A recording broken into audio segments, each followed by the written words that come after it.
of Pope Pius XII, widely accused of having stayed silent during the Holocaust. Sylvia Poggioli, NPR News, Rome. Crude oil futures prices fell 56 cents a barrel to close at $49.96 a barrel.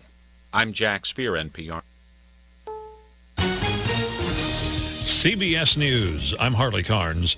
Both big presidential campaigns are working hard in Florida. Hillary Clinton urged her supporters not to be lulled by her double-digit lead in the opinion polls. If you will join us in these next 2 weeks, every phone call you make, every door you knock on will make a difference. Donald Trump in Sanford said the anti-D.C. movement matters. Repealing Obamacare and stopping Hillary's health care takeover is one of the single most important reasons that we must win on November 8th. Who was behind the massive online hack attack last week?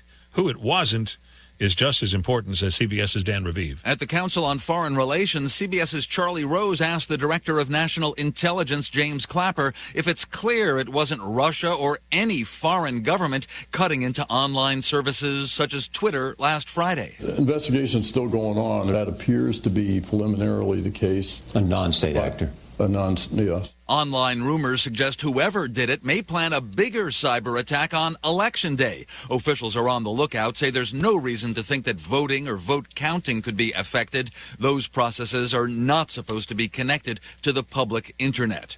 Dan Raviv, CBS News. Apple reports today its iPhones beat expectations, even though sales this year are down. CBS News tech consultant Larry Magid. It's true that the iPhone 7 is an excellent phone, but there are some great competing phones, including one that just came out from Google called the Pixel. I guess the good news for Apple is that Samsung is a little bit less of a threat because of the problems it's had with its overheating Note 7. Apple revenues fell for the first time in 15 years. The court said yesterday to the VW settlement for emissions cheating. CBS's Vicki Barker. This $15 billion settlement is not the beginning of the end of VW's legal troubles, but the end of the beginning. Volkswagen also faces lawsuits from at least 16 U.S. states and billions in fines for violating clean air laws.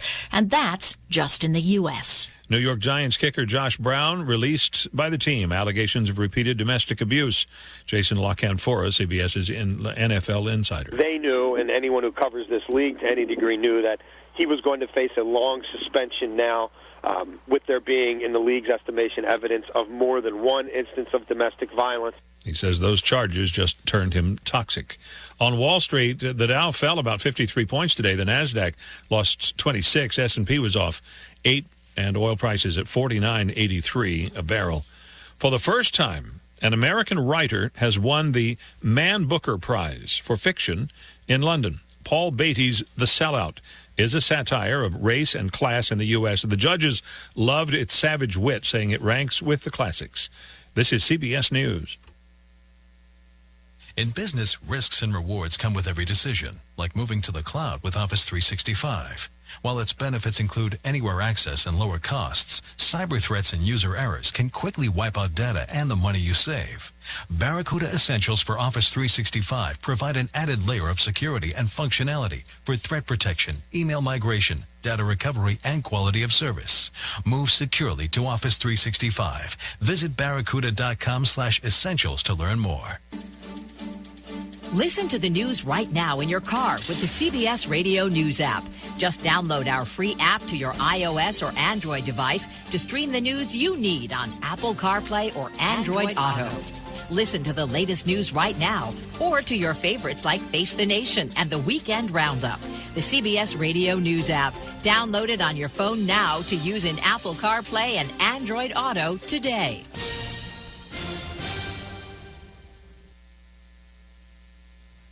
The White House says it's come up with some steps to crack down on businesses over stagnant wages and variations in income. The Justice Department will conduct criminal investigations of employers that may collude on restricting worker pay, and the administration's asking states to put limits on non-compete agreements that inhibit workers from going to rival companies. Cisco's Mark Chandler says they rarely use them. I certainly have seen cases where people have had to turn down increases in wages and increases in their own personal opportunity because of being restricted by their employer. The administration supports legislation to ban non-compete agreements for employees making below a certain salary level. Pam Coulter, CBS News, the White House. 65-year-old woman says now, after 25 years of living happily in her tree house, Miami-Dade County's inspector told her she can't live there because the tree house is not up to code. Shawnee Chasser says she protested the Vietnam War and nuclear weapons. She'll fight to live in a tree. Harley Carnes, CBS News. From Washington, this is VOA News.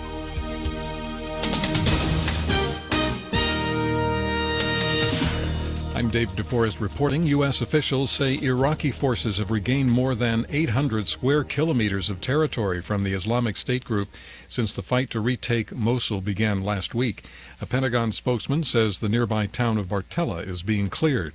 Despite the gains around Mosul, the Islamic State forces carried out several attacks across the country over the last few days. Meanwhile, the United Nations says it has reports of extrajudicial killings and summary executions by Islamic State fighters around the city of Mosul. A UN spokesman told reporters in Geneva reports have not been fully verified. He called on all fighting forces in the region to act in accordance with international humanitarian law. The Islamic State group is claiming responsibility for a suicide attack that targeted a police training center in southwestern Pakistan, killing at least 61 recruits and wounding more than 120.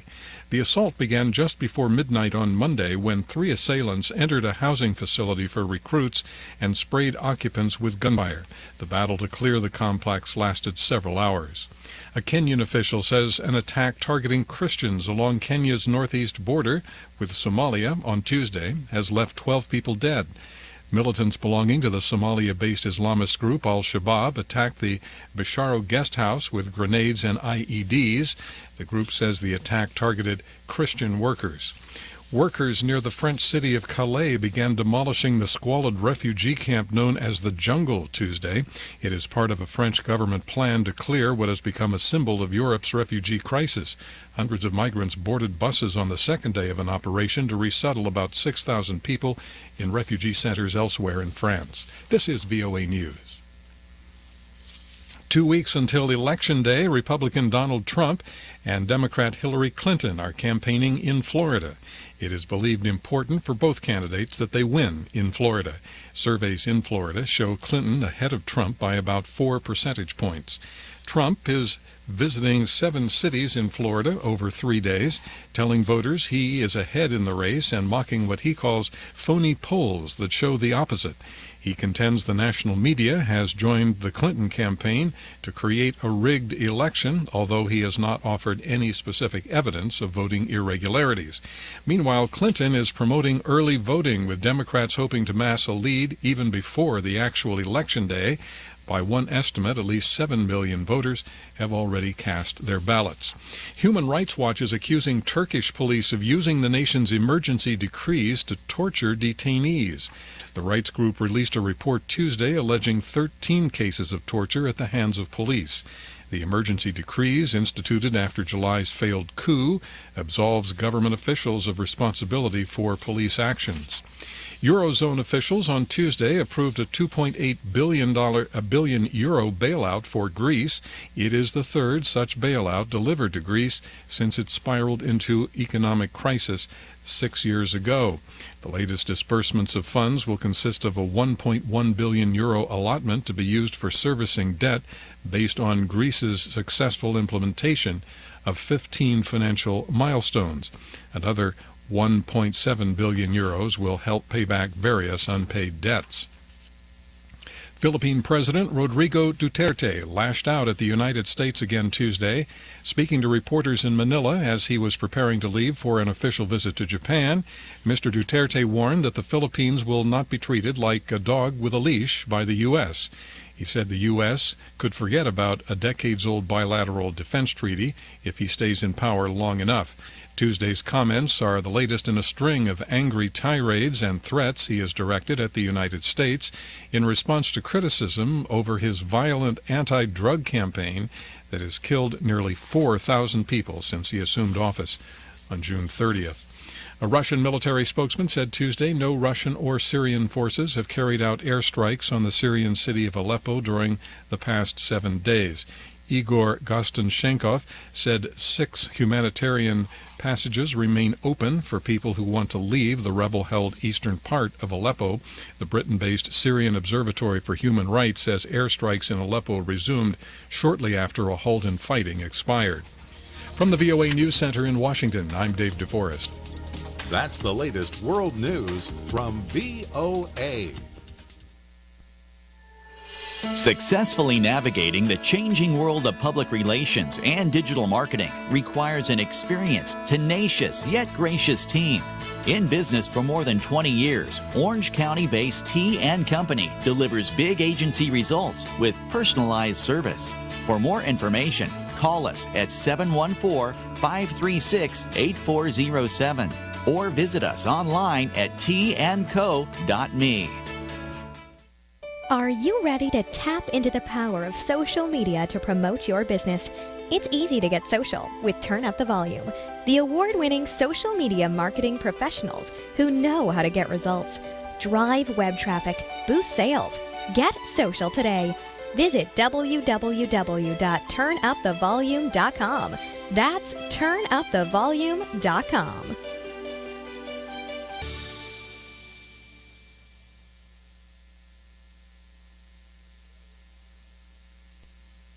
You are listening to the Critical Mass Radio Show, Orange County's business talk show, focused on exploring topics of interest to CEOs who are leading middle market companies. With your host, Richard Franzi. Welcome to this edition of Critical Mass Radio Show. I am your host, Ric Franzi, and this is episode 950, and I think we have a good one for you today, ladies and gentlemen. One of the biggest growing trends in society today is living a healthy life. Amen. From eating organic foods to making sure to get a good balance of exercise, people are always interested in what is the latest healthy trend.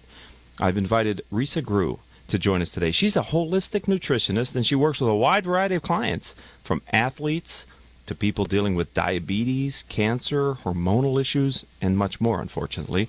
She helps people get to their well-balanced life through nutrition, counseling, and more.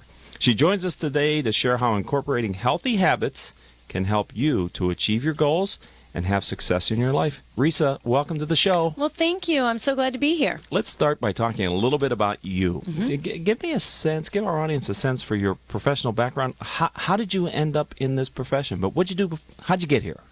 So I'm a California native. I can't really remember a time I wasn't interested in nutrition. I went to college, got my bachelor's degree in business, and I followed the business path. I ended up being in sports marketing. I actually worked for the Ducks and the Angels and actually the Rams back in the day. Okay. And after I had my children, I decided to take some time off and just raise my children. And I read every nutrition book out there. Okay. And I made their food from scratch, and I never took them to a fast food restaurant, and I really saw them thrive with real foods from the earth. So I decided to go back to school, and I became a holistic nutritionist, and several years ago I opened up my own practice, and now I am a full-fledged certified holistic nutritionist. Okay, so when you, first of all, how old are your children? I have a 21-year-old daughter and a 15-year-old son. Excellent, okay. What was the education process that you had to go through to become a certified holistic nutritionist? I went to a college that specialized in holistic health, and I became a certified holistic nutritionist. And what type of content coursework do you study? Did you have to learn? I learned really all the foundationals, all the different vitamins and minerals and body parts and diseases and everything you can imagine in a very holistic way. Right. Digestive enzymes and different diets, different body types, all that kind of stuff. Very serious. Yeah. Right? Pretty in depth. So I'm always, I love to have entrepreneurs on the show who have built a business out of a personal experience. And so your personal experience was the importance of having healthy children? Absolutely, yeah. I did suffer from some hypothyroidism, and so I delved into it quite deeply at that time. But it really has sprung from my passion of eating good food that makes me feel good and being my best every day. And it also stems from feeding children. When I was raising my children, I would see the food lunches, that they would, the food at the school lunches that they would serving, and I was appalled. I mean, these are brains that are growing, and we need to feed these children food that are going to make them thrive. So I started getting very involved in the food program. I actually did get to change the food program Look at you. at the school that my kids were attending at the time. I did it a couple of times, actually. But They saw you coming. Here exactly. comes Risa. Oh, boy. But hopefully along the way I educated quite a few people on the importance of good nutrition, because we need to feed our bodies what they were built for. So sometimes knowledge can lead you to awareness of a situation. And as you've studied and become certified and a practicing person in this area, how do you look at the standard American diet and what we're living on in this country? You know, Rick, it's really sad. The statistic of 1 out of every 3 children born today will be type 2 diabetic. It's very sad what we're eating and what the standard American diet is providing. It's really lacking nutrients, it's lacking minerals, it's lacking amino acids, it's lacking a lot of building blocks that we need for healthy growth and to thrive. So I'm a little old-fashioned. I tell my patients all the time when they come in, you should be eating more like your great-grandparents ate. Okay. Yeah, because they ate food from the land. There weren't Doritos in 17 different flavors. And, we have Oreo cookies that are in different sizes and shapes and colors for each holiday, right? We don't need that. I talk about eating more for survival and less for sport. Now, those foods are definitely in the sport column for me. Okay. But people come into my office all the time, every single day, and they're sick. They're sick from eating foods that are not helping them. I went to the Susan Samueli Center for Integrative Medicine. They had a Women's Wellness Day, and Wonderful event. Yeah, I heard several of the doctors that were talking, and they all stressed the importance of your gut. Absolutely. So I really deal with foundational issues. When people come into my office, I'm looking at root causes. So why are we having some headaches, or why are we having some skin issues? Why are we can't sleep at night, or having digestive issues, right? Right. You go to a doctor and they're going to give you something for that symptom, but we're really never really addressing the foundational issues. Right. So I'm looking at digestive, the gut, right? The healthy gut and good gut bacteria and just good gut health. And I'm looking at systemic inflammation. So when we address those two things, it's amazing. I mean, people come in my office every single day and say, wow, my headaches are gone. I can sleep better. Wow. My anxiety is relieved. And it's amazing what real food does for you when you give proper nutrition to your body. Exactly. Right. Well, exactly. What was really resounding for me was after I heard those two doctors talk, I went to the keynote, who is a brain scientist from Harvard, and he made the point that many conditions that manifest in the brain start in the gut as well. Absolutely. So it just, for me, my major takeaway from that day of women's wellness was the gut's really, I didn't realize how important the gut was. Yeah, I'm so glad you learned that. Yeah, so to have you here today to talk about helping people with nutrition and diet, I think it's all too frequent that we don't realize that what we're putting in our body is making us feel unwell. Exactly. We have good gut bacteria and bad gut bacteria. Okay. And we want to not proliferate the bad bacteria, and we don't want to kill the good gut bacteria. And unfortunately, the standard American diet that you'd mentioned really is designed to kill the good gut bacteria. We need that because 85% of our immune system lives in our gut.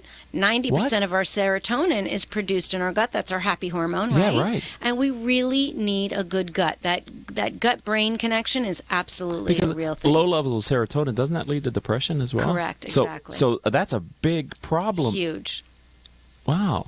I address that all the time. Can we play the gong, Paul? I'd like to hear in the first block. You know what that is, loyal listeners. That's our teachable moment here on Critical Mass Radio Show. We just had one. Risa Grew just kind of taught us something that I didn't realize. All right. So people in the open, I said you treat athletes, people with diabetes and cancer, hormonal issues. I mean, it only seems like, other than the athletes part, people with diabetes, cancer, hormonal issues, that only seems to be getting worse in this country. Unfortunately, that is the case. I see a ton of kids who are in their 20s, and they're sick. People with multiple autoimmune disorders. Lots of situations are arising from leaky gut, which is stemmed from a poor diet. I mean, I deal with a ton of thyroid and lots of endocrine, adrenal fatigue, depression, anxiety. I do a lot of work with that. So unfortunately, it's across the board, and it doesn't necessarily matter what you look like. Right. You know, if you don't need to lose weight, doesn't mean that you're healthy. So Okay. But I'm going to flip the coin on you then. The rate of people that are overweight, that are flat out obese, is shocking to me, and it just doesn't seem to be a good long-term strategy to be significantly overweight. Correct. The body just, it doesn't Puts a lot of strain on the body, and it's not. It doesn't behoove any of the organs and the heart. It just puts a lot of strain, and not a great way to live. And I think the place that you start with that is looking at what you put in your mouth. Absolutely. And it's not as much portion control as quality of food that you put in. Exactly. Okay. So do you? It's not on here, but do you work with people that are that come in that are overweight and maybe have absolutely. secondary conditions because of that? Exactly. Mobility or whatever else? I had a guy come in a few months ago who said it was between you or the knee surgeon. I was going to have my knees replaced. Wow. So now it's been a few months, and he's lost over 80 pounds with me.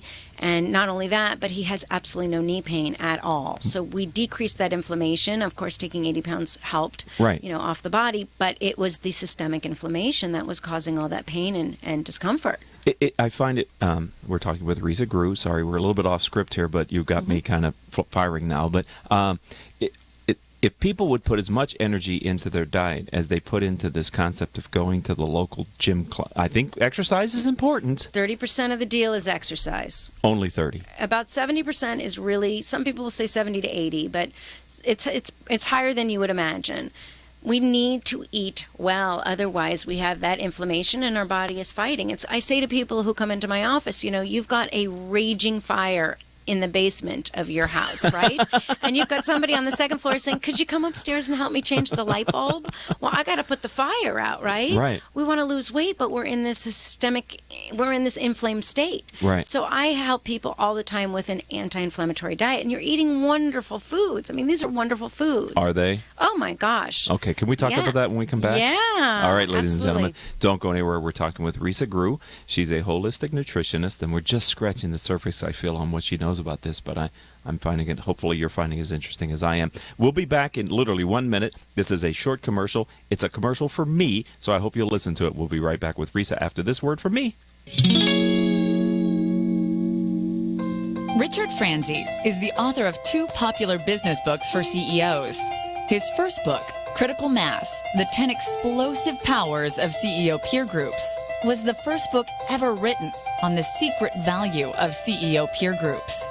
His second book, now with newly updated information, is Critical Mass, The Power of CEO Guiding Principles. Richard's books contain powerful information to help CEOs running middle market companies gain valuable insight to improve their decision-making skills. Richard's books are available as paperbacks or Kindle versions from Amazon.com. To find them, type Richard Franzi in the search box. Welcome back to this edition of Critical Mass Radio Show. I am your host, Ric Franzi. I told you at the open that this was going to be a good segment, didn't I, with Risa Grew? I'd like to let you know that if you want to learn more about the radio show or the CEO peer groups that I lead, please visit my website, criticalmass4business.com. Or if you know someone who would make a great guest here on the program, why don't you call or text me at 949-887-4104.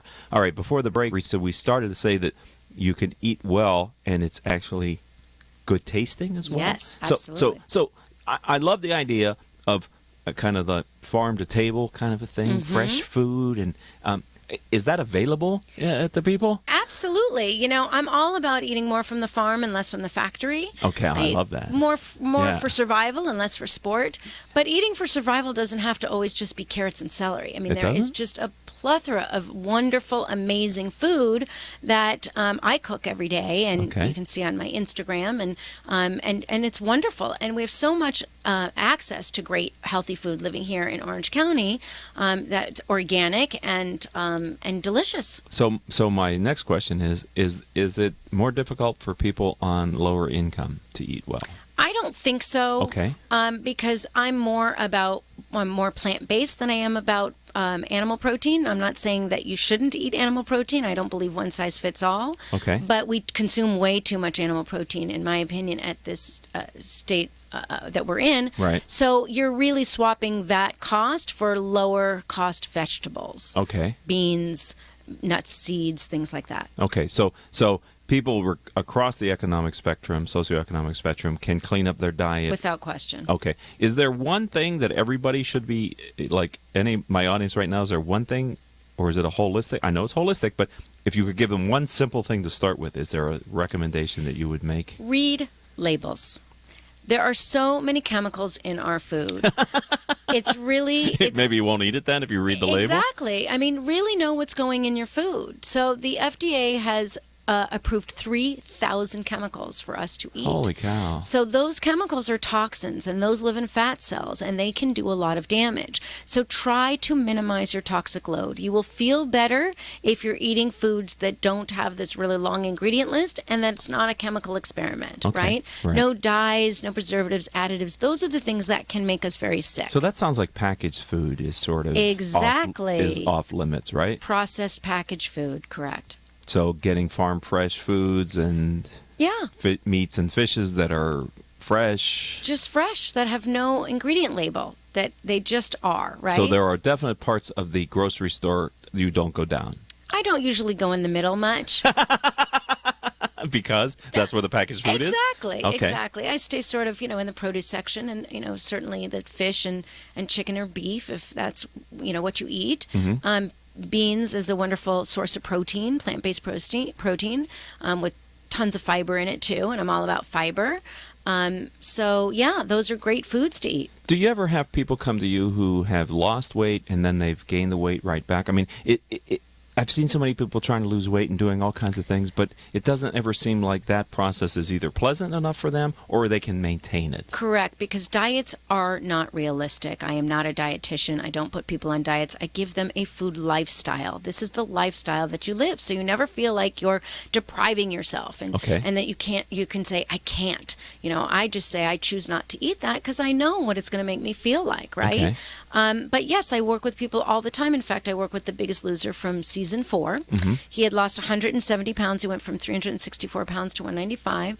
And he put every single pound back on. He came into my office. He had no idea how much he gained. And it was exactly the same number as he had left his house for the show. Wow. And that just teaches you can't out-exercise a bad diet. You can't. It's a lifestyle change. It's the most important act is if you're watching us on Facebook Live, I'm doing the hand-to-mouth thing. Exactly. That's the exercise you should really focus on, right? Absolutely. Work that muscle. Yeah, Okay. and be conscious of what you're eating and know what you're eating and like what you're eating. Yes. But I do a lot of cleansing with people Yes, because let's cleansing talk is about really that. integral. It's imperative that we cleanse all these toxins out of our body. I need you to start by defining what you mean by cleanse. Sure. So I've been cleansing personally for over 20 years, and I have my clients in my office cleanse. Usually that's the first step because we decrease the systemic inflammation, we increase the good gut health, and we take out any potential allergens that are causing any inflammation in the gut, right? Okay. And lots of fiber, so we are extracting all those toxins. I could not find anything on the market that was clean enough for me. I'm super picky, Rick.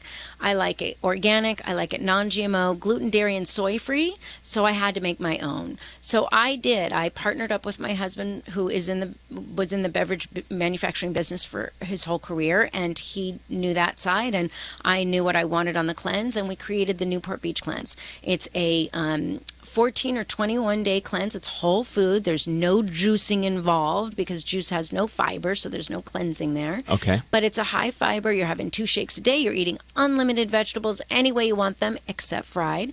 And then you can have garbanzo beans and lentils, avocado, sweet potato, brown rice, quinoa, hummus. I mean, there's tons of foods that you can have and a little bit of animal protein. Everybody loses weight on it, but I don't do it for weight loss. Right. I always say that weight loss is a side effect of wellness, so I do it for wellness. So I cleanse with hundreds of thousands of people. The Biggest Loser guy, put him on that for 28 days. He lost 32 pounds in 28 days. Wow. And everybody experiences weight loss, but again, it's not for the weight loss for me. It's for the wellness. Okay. All of a sudden, migraine headaches go away, and I had somebody with vertigo that it went away, a chronic cough. sleeping, anxiety. I mean, the list is endless. People are just showing amazing results from cleansing. So we produce the Newport Beach Cleanse. It's Yes. On the market, and it's very. It is on the market? It is on the market. So how yeah. would someone find it? On our website at Newport Beach Cleanse, or on my website, Risa Grew Nutrition. Okay. And what do you expect that to do? I mean, that's a different business than your holistic nutritionist business. I mean, it blends with it, but it's a product Exactly. almost. It's a solution. We originally developed it for my patients in my office. Right. But it has been so in such high demand that now we are widespread selling it everywhere. It's on Amazon and.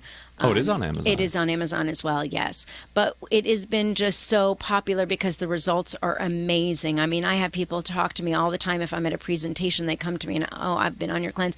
And you can cleanse several times a year. Okay. And yes, you will lose weight, but you will feel amazing. Your energy goes through the roof, and you just feel so amazing. So that's what's interesting to me, because I think people get focused on what they can see, but they don't focus on what they can't see, and they don't attribute what they feel to what they can't see. Does that make sense? That totally makes sense. And so this is kind of working from the inside out. Exactly. You see it because you're losing inches, your clothes are Right, big. but it's a byproduct. Exactly. It's a byproduct. But you're feeling at the top of your game. And plus the fact, I can't tell you how many people who walk in my office and they're addicted to sugar and carbs.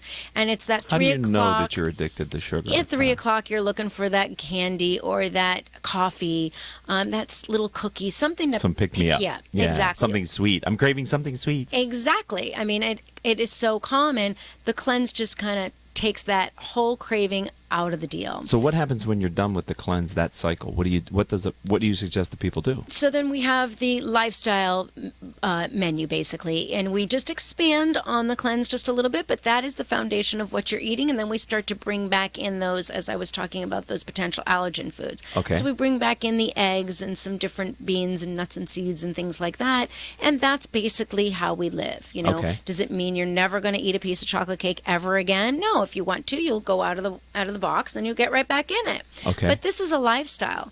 And I can tell you, I have worked with so many people, and they have not just lost a ton of weight, but they're different. They're more motivated in their life. Their relationships are better because they're just in a better state. Their serotonin production is up because their gut health is good. You balance out hormones and thyroid, and it's amazing what happens when you take those toxins out of our bodies. It's actually estimated that the average American female comes in contact with over 200 toxins just before she's left the bathroom each morning. Wow. It's like working in a chemical plant. Exactly. Hazmat suit. Exactly. I mean, just in the shower, read your shampoo labels and your conditioner, your makeup, your nail polish, your hairspray. All of those things are chemicals, and we ingest them, and then we breathe in perfumes, and sunscreen's another big one that we put on our skin. So, Right. everything. Wow. We're inundated with. It's almost like it's a conspiracy in some ways. I don't want to get that strong, but it's like weird how much bad stuff is so readily available. Yes. And cheap. It is readily available and cheap. That's exactly right. And convenient and easy and all the other things, except it's not good for you. Exactly. Other than it might shorten your life. Exactly. Or make your existing life sick. not as enjoyable. Exactly. Right. So how quickly, whatever. That's a strong word. But if someone starts to come to see you as a holistic nutritionist, when do they start to feel something positively better? Usually, I would say right away. So within a week or two, they're seeing something. Usually week 2 is really when they say, oh, I get this. Wow, that's and then really week fast. 3, it just gets better and better and So better. the body wants to heal itself, doesn't it? It's amazing. I firmly believe that the body can heal from foods on the earth. We see I do too. amazing things in my office. It's super cool. I think it absolutely is true. I think you're mildly poisoning yourself over a long period of time, and the body will respond positively to if you help it Exactly. to get healthy. Exactly. Yeah, rather than taking another substance to try to. Exactly. To your earlier point, right? Yes, and then the liver has to convert those chemicals into enzymes and get them out of the body, and the liver's tired. We're fatigued because our body is just trying to digest what it's given, and we don't give it what it was actually built for. Right. I use this analogy. I say to people in my office, it's kind of like your body's a sneaker factory, right? If we gave it rubber, if we gave it leather, if we gave it some canvas, at the other end, you're going to get some kind of sneaker, right? Right. If we put a cell phone or cell phone parts into that factory, factory, we're not going to really get a cell phone. We won't really get a sneaker, but you're going to do some damage with that with the machinery along the way, right? Got it. Year after year, day after day, this is what's happening. We're breaking down our machinery. I think. Tell me if this is what you see. We have about 2 minutes left here on Critical Mass Radio Show with Risa Grew. That people are starting to realize this, that food is important in their health, and that they sort of are taking back the responsibility for their wellness from the medical establishment, which is also not always the right place to go when you're not well, right? So do you see I love it when entrepreneurs come in and they're capitalizing on a macroeconomic or socioeconomic trend. Do you think you're benefiting from a trend? I mean, I love the fact that you branded your cleanse Newport Beach, which sounds like to me, outside of Southern California, that has a certain panache. Yeah. You know, it is unfortunately imperative in our world today to detoxify those toxins. They have long lives, so they can live in your body for 10 up to 20 years. So we need to detoxify. And it is unfortunate that we are bombarded by all these chemicals, but it's just a fact. You know, it's our bug spray. It's our, fabrics are sprayed with things. I mean, everywhere we go, we're breathing something and eating something, right? Our coffee's probably not organic. It's sprayed with tons of pesticides, everything. And those pesticides, they are doing some havoc in the body. So unfortunately, we do need to cleanse. It's kind of like cleaning out your closet or, cleaning your drain. Every culture, if you go back and look at the history, but every culture seems to have some form of detoxification process that they've had for hundreds of thousands of years. Yes. So this is our modern day cleanse, right? It's convenient, it's delicious, you're not hungry, and you're eating real food. So it's a wonderful, convenient way to do it. We don't have to starve ourselves. Starving and cleansing do not go together, but we're gently detoxifying the liver. And there's plenty of detoxifying foods that you can eat on a regular basis that are going to help you detoxify. To maintain that. Exactly, All and right. that's what's in the plan. So I would imagine that some members of the audience, live or podcast, CEOs, business owners say, I think I'd like to learn more what Risa is talking about. Can you tell us what your website is? Sure. The cleanse is newportbeachcleanse.com. And you can follow us on Instagram and Twitter and Facebook at Newport Beach Cleanse. For me, it's Risa Grew Nutrition. I'm going to ask you to spell that. Okay, it's RISA, just like Lisa, but with an R. And my last name is Grew. It's spelled GROUX, like X-ray. Okay. Risa Grew Nutrition. And you'll see all the wonderful foods that you get to eat on my Instagram, as well as the Newport Beach Cleanse Instagram. There's tons of recipes on the website. There's 1 million testimonials on the website as well, so that you can see real live stories of reversals of health. And then, of course, on my Twitter and Facebook and Instagram and all those things, it's Risa Grew Nutrition. This has been delightful. Such a pleasure for me too, Rick. Thank you for having me. Thank you for sharing a bit of what you know about nutrition, Risa Grew. Absolutely. Being a friend of the program and a part of the Critical Mass community. Thank you. All right, we'll have to have you back in the future, I'd okay? love it. All right. I'd like to thank our engineer for today, Paul Roberts. Our producers are Joan Park, Crystal Nunley, Haley Stern, and I'm your host, Ric Franzi. If you'd like to learn more about the radio show or the CEO peer groups that I lead, please visit my website, criticalmass4business.com. And until our next show, I hope all of your business decisions will move your company in a positive direction. You have been listening to Critical Mass Radio Show Business Talk Show, focused on exploring topics of interest to CEOs who are leading middle market companies. With your host, Richard Franzi.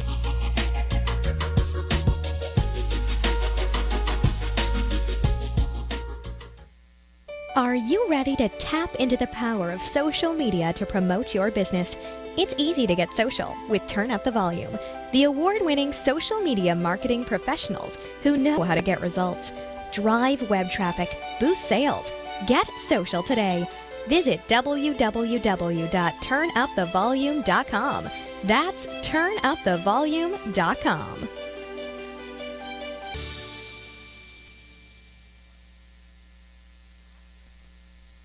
Live from NPR News in Washington, I'm Jack Speer. Republican presidential hopeful Donald Trump is pointing to big jumps in premiums on government-run health insurance exchanges as a sign Obamacare is, quote, blowing up. But as NPR's Scott Horsley reports, Trump overstated the impact on some of his own employees. The Obama administration announced this week that the average premium for health insurance sold on the Obamacare exchanges is going up 22% next year. Donald Trump insists that national average is an understatement. He stresses premium hikes in some states will be higher. Obamacare has to be repealed and replaced, and it has to be replaced with something much less expensive. Speaking to reporters at a Trump-owned golf club in Miami, the candidate said his own employees are having a tremendous problem with Obamacare. The club's general manager later corrected that, noting that most club employees are unaffected by the premium hikes because, like most Americans, they get health insurance through their employer. Scott Horsley, NPR News. Democrat Hillary Clinton is also keeping an eye on Florida today, though her campaign says, unlike for rival Donald Trump, winning there is 1,000 Democrats. In Syria, the UN is blaming both warring sides for obstructing an evacuation of the wounded from the besieged city of Aleppo. NPR's Allison Muse reports opposition activists have reported airstrikes slowly picking up since a unilateral humanitarian pause failed over the weekend. UN humanitarian coordinator Stephen O'Brien says Syria's government refused to allow in medical aid and other relief supplies to the besieged rebel-held side of Aleppo. He also blamed opposition authorities in the east for delays and the rebels for imposing their own conditions. The rebels demand any evacuation be contingent on the entrance of aid for those who stay. The commander of a hardline rebel alliance has vowed to break the siege from the countryside, and fierce clashes continue south of the city. Russia says airstrikes remain on hold since the brief truce failed, but the Syrian Observatory for Human Rights and activists on the ground say there have been several strikes in the past 2 days, but not nearly the scale of the previous offensive. Alison Muse, NPR News, Beirut. Iraqi forces backed by U.S.-led coalition airstrikes are continuing their advance on the city of Mosul. Speaking in Paris today, Defense Secretary Ash Carter said the effort to retake Mosul continues and will overlap with an assault on the Syrian city of Raqqa. That's part of our plan, and we are prepared for that. Second, there's no delay. This is proceeding on plan, even as Mosul is proceeding on plan. Mosul is Iraq's second largest city. On Wall Street today, the Dow Jones Industrial Average fell 53 points. The Nasdaq dropped 26 points. This is NPR. A federal judge in San Francisco has signed off on a $15 billion court settlement involving claims against Volkswagen in connection with the company's diesel emissions scandal. Under terms of the agreement, around 475,000 owners of VWs and Audis with 2-liter diesel engines will be able to seek buybacks of their vehicles starting next month. Volkswagen's admitted to using software that turned on emissions controls during emissions testing and turned them off during regular driving. For the first time, an American has won Britain's most prestigious literary award, the Man Booker Prize. NPR's Lynn Neary has more. Paul Beatty won the prize for his novel The Sellout, a story about race in America which has been compared to the work of Jonathan Swift. The Man Booker had always been awarded to British or Commonwealth writers, but 3 years ago it was open to any author writing in English whose book had been published in the UK. That decision sparked concern that Americans would dominate the award. And Beatty's novel is a distinctly American work of fiction, the story of a black man who tries to reinstate segregation and slavery in his down-and-out hometown near Los Angeles. In awarding the prize to Beatty, Man Booker Judge Amanda Foreman said he, quote, takes aim at racial and political taboos with wit, verb, and a snarl. Lynn Neary, NPR News, Washington. Former Vice President Al Gore says he supports the Standing Rock Sioux tribe in its opposition to the Dakota Access Oil Pipeline. In a statement, Gore saying the pipeline, quote, appears to be a dangerous project in blatant disregard of risk to the Missouri River.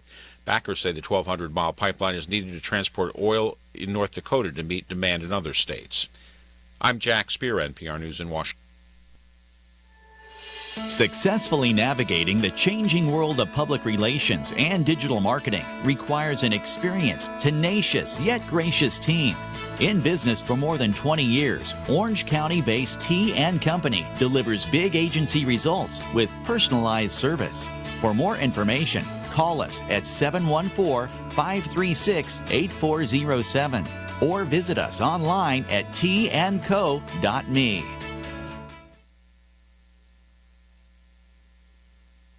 Card from American Express, the rewards points can keep on multiplying. Buy 3 with triple points on airfare. Buy 2 with double points on gas and groceries. And a single point for pretty much every other dollar you spend on the card. Then, start choosing from over 1 million rewards to redeem all those points. Apply today and the annual fee for the first year is on us. Call 1-800-AXP-GOLD or visit axpgold.com. The annual fee for the card is $175. See terms, conditions, and restrictions at axpgold.com.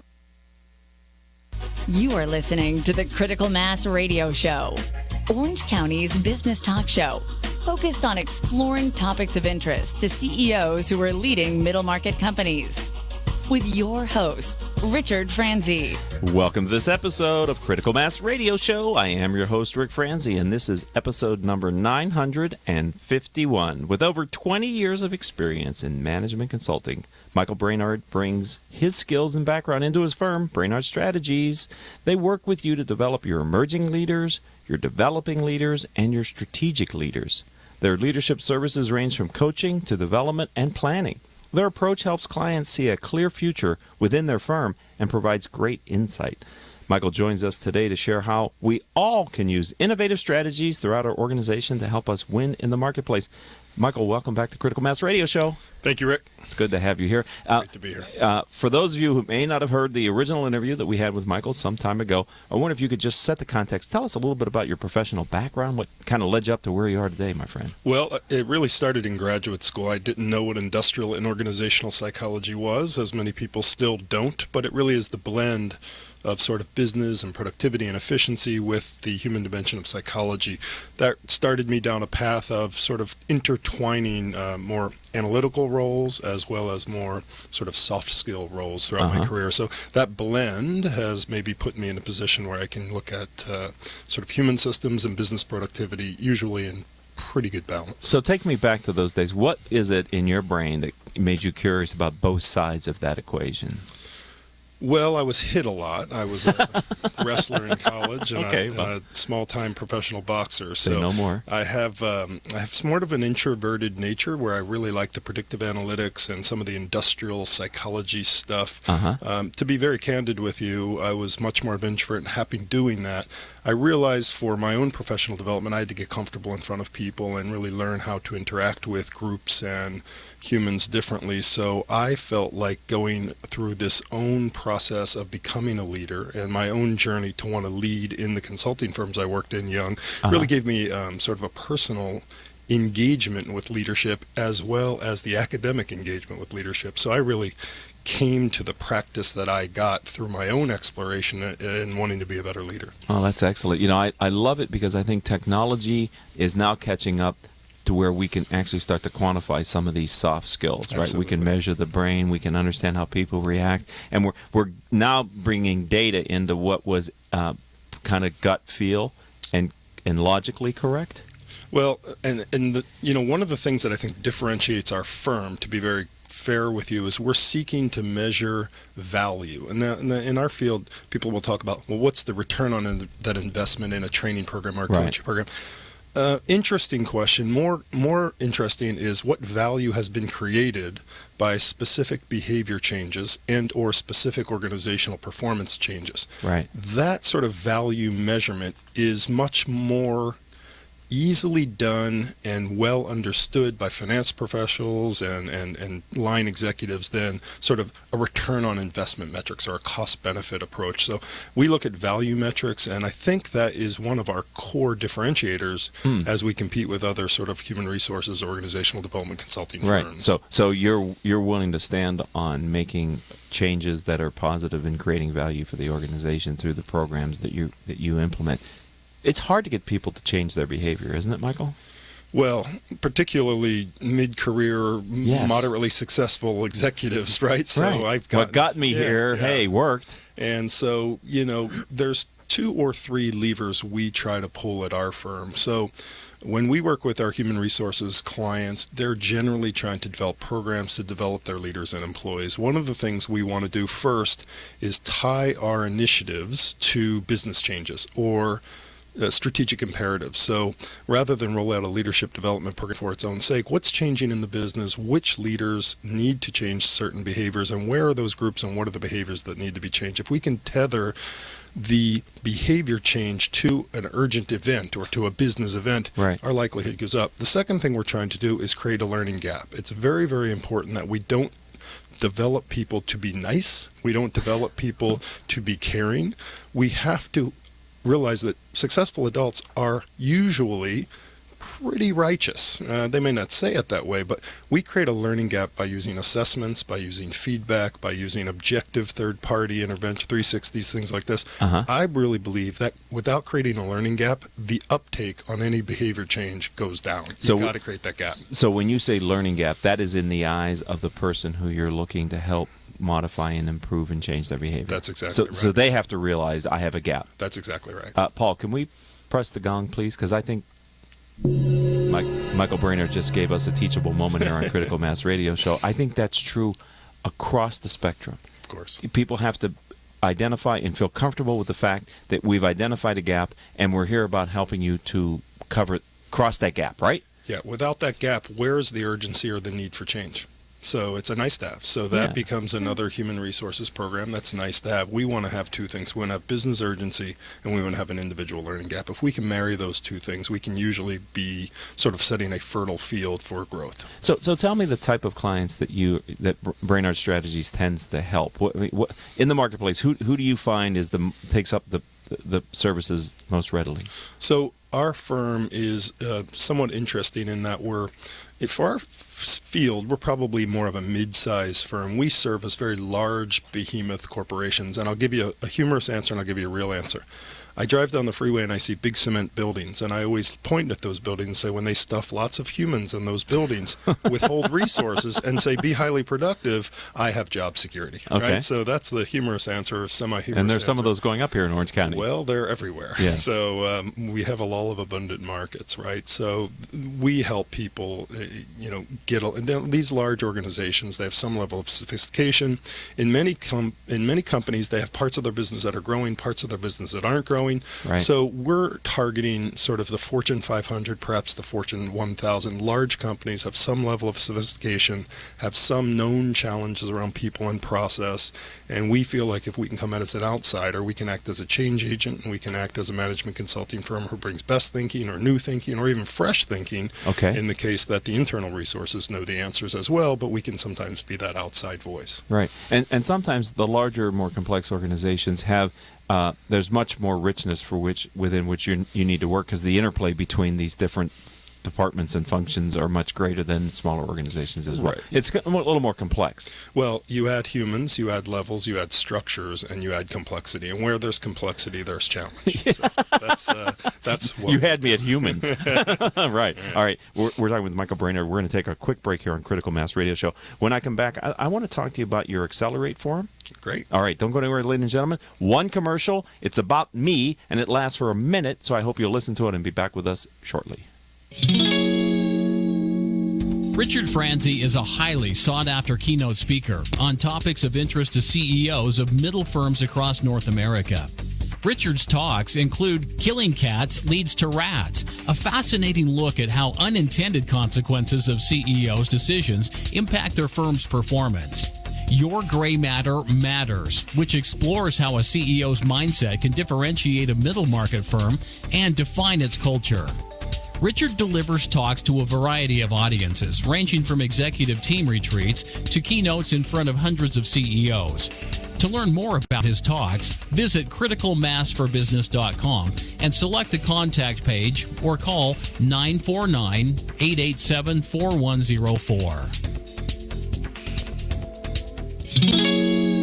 Welcome back to this edition of Critical Mass Radio Show. I am your host, Ric Franzi. All of our shows can be heard on iTunes, Stitcher, Spreaker.com, several hundred former guest websites whose CEOs have appeared on our radio show. Since we started airing the show on octalkradio.net and on podcast, we've reached several 100,000 listeners through our live stream and podcast. Simply type in these 4 words into your favorite podcasting software to find our weekly show, Critical Mass Radio Show. And like magic, you will get each week 1, 2, or 3, or maybe even 4 interviews that I do with interesting people like Michael Brainerd, who is CEO and founder of Brainerd Strategies. Before the break, I said I wanted to ask you to explain your Accelerate Forum. Would you be so kind?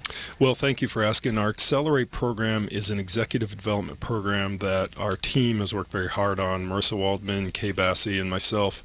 as well as other team members, have really worked to build this program and refine it. What it effectively is, the Accelerate program we offer to intact companies. So we would go into Intel or the Irvine company as an example and offer a holistic program that includes assessments and coaching and feedback and training and action learning projects and simulations. What we found was many of our middle market clients would not have enough peers or enough people to form a cohort group. Okay. So Marissa had the bright idea, which I'm thankful about, to open this up in a public forum. So really, Rick, you would have Ric Franzi Corporation, and you would only have one vice president or three vice presidents that would be ready for this kind of executive development program. Well, you're not going to run a cohort group of three, so maybe we take these two or three, we blend them with two or three execs from another company, another company. What we found is that mix of organizations and industries really provided a great peer learning effect. You're singing in addition to the coaching the training, these people coming together and being asked to be vulnerable and be asked to share their development experiences and learn from one another, it's just been an absolute home run. So we're running a forum group in Orange County starting in February of 2017. Okay. In Texas, we have one currently going, and we run them down in Carlsbad frequently as well. So we'll do 2 or 3 of these a year, running 12, 15 execs throughout a time from a variety of companies. Well, it's a way to extend your IP into different markets then as well. And to your point, large companies who might want to try before they buy and invest might send 1 or 2 folks as well. So we're awfully proud of the program. It's a very holistic development program, and our team, each member of my team has really put their fingerprints on the program. We're really proud of it. Well, that's great. And you say you have one up and running now in Texas? Is that what I heard you say? That's true. We have one currently in Texas. And you're getting the kind of results you had expected? It's again, it sounds like it might be exceeding your expectations. Yeah, it's exceeding our expectations. I'm very, very proud of it. Well, I'm a proponent of the power of peer learning. Right. I think it's a superpower for businesses if they can adopt it, and this sounds like a perfect crucible for that to happen.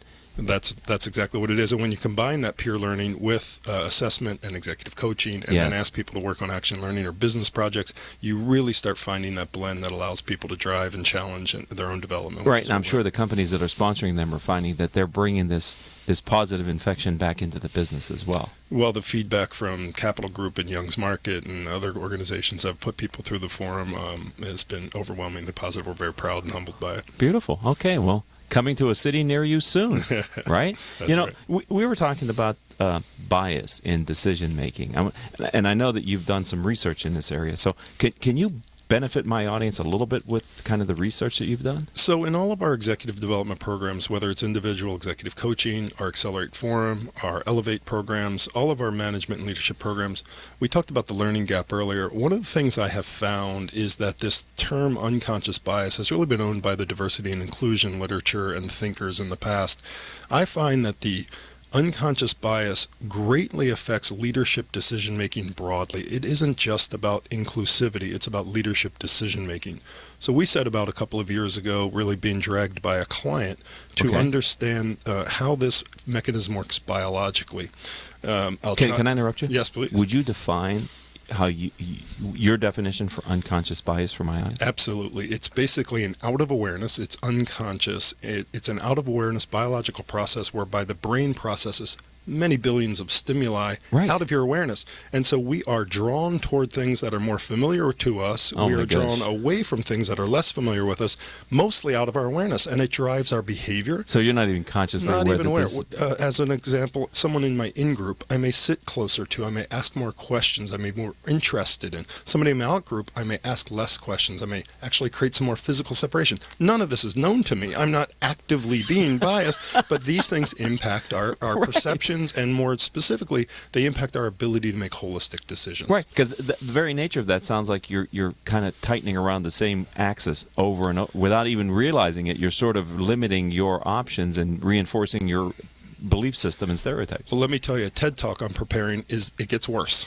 Nice. So what gets worse is unconscious bias happens down in the amygdala, deep in the brain, and usually in human behavior, when we get an impulse, we want to attach meaning to it or make sense of it. We do that by looking backwards into our memory. Okay. Elizabeth Loftus at UCI has done a lifetime of research on how faulty memory is. Okay. We attach selected memories, not all memories, and only our memories, not all experiences.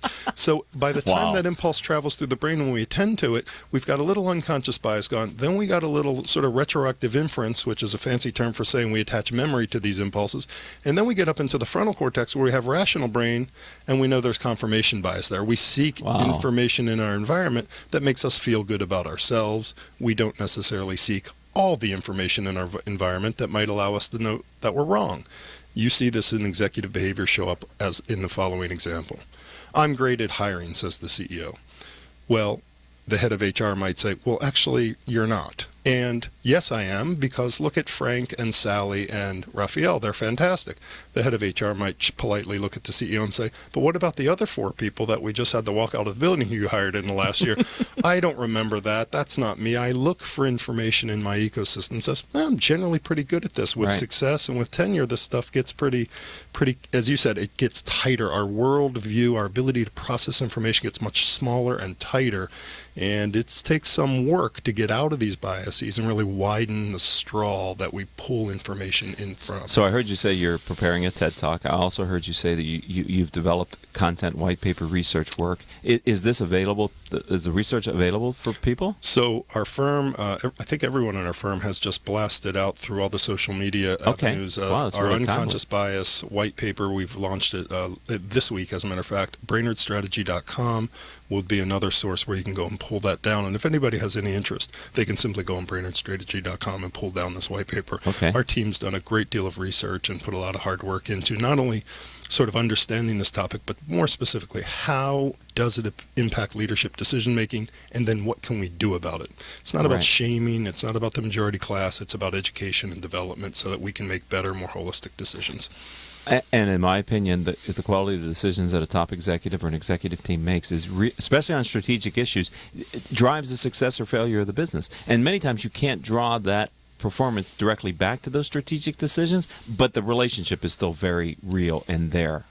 Well, and you know, there are many anecdotes. We won't go into them, but look at the career of Robert Nardelli since he left General Electric, right? His biases were that General Electric was a world-class business, therefore Home Depot will be run like General Electric. We know how that went. Ford will be run like General Electric. We know how that went.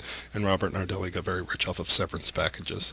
So our biases can very negatively impact, as you mentioned, strategic decisions just as much as hiring and performance management and all those sort of more traditional decisions we think of. And it's hard to speak truth to power. So in your example, you said the HR person was saying, well, boss, what about those 4 people? Many times they never say that with him in the room. They say it outside of his or her presence. Yeah, and so that's one of our missions in our firm, is to really highlight this bias into all of our executive development programs and talk about how it impacts innovation. How does it impact team formation? How does it impact strategic decision making? We know how it impacts hiring and performance management and promotion. That road is paved, and it's well paved with great data, but we're expanding from there to help our leaders grow and develop. Well, this is really exciting work that you're doing. I mean, I think this is, because just bringing it into our consciousness allows us to at least process it and ask ourselves, did any of those filters happen in this decision? That's right. And now if we can add some, what Jim Collins talks about, the discipline of thought, right? If we can add some disciplined processes and mechanisms around decision making, around information processing, now we can really help executives add to their toolkit rather than challenge them and shame them because there's some sort of... Michael, I think we came full circle on this interview, right? You started saying about how in college you were interested in both sides of, you know, the human side and the data and industrial side. It sounds like with this paper, you're it's one example of how you're bringing that uniqueness to bear in the marketplace. See, you are an executive coach. You're holding up a mirror in front of me and highlighting that I've come full circle. Thank you very much. No, I mean, it was perfect. And unfortunately, we're out of time, too, so we're right on it. So thank you for having me. No, tell me your website and spell your name. BrainerdStrategy.com, BrainArD, BrainerdStrategy.com. And again, thank you for having me. I think this is fantastic. One of the things I'm going to do tomorrow is I'm going to download this white paper. This is fascinating content. I can't wait to read it. Thank you for putting the time into the research. Thank you for having me again. It's great to have you as a friend of the community and a part of the Renaissance and Critical Mass CEO Peer Group community, Michael Brainerd. Thank you very much. Ladies and gentlemen, that's going to wrap it up for this show yet again. I hope you found this valuable, and if you did, please feel free to tell some friends about the show. That's how we grow our footprint. I'd like to thank our engineer for today, none other than Paul Roberts. Our producers are Crystal Nunley, Joan Park, and Haley Stern. Of course, I'm your host, Ric Franzi, and if you'd like to learn more about the radio show or the firm that I've built, Visit criticalmass4forbusiness.com. And until our next show, I hope all your business decisions will move your company in a positive direction. You have been listening to Critical Mass Radio Show Business Talk Show, focused on exploring topics of interest to CEOs who are leading middle market companies. With your host, Richard Franzi.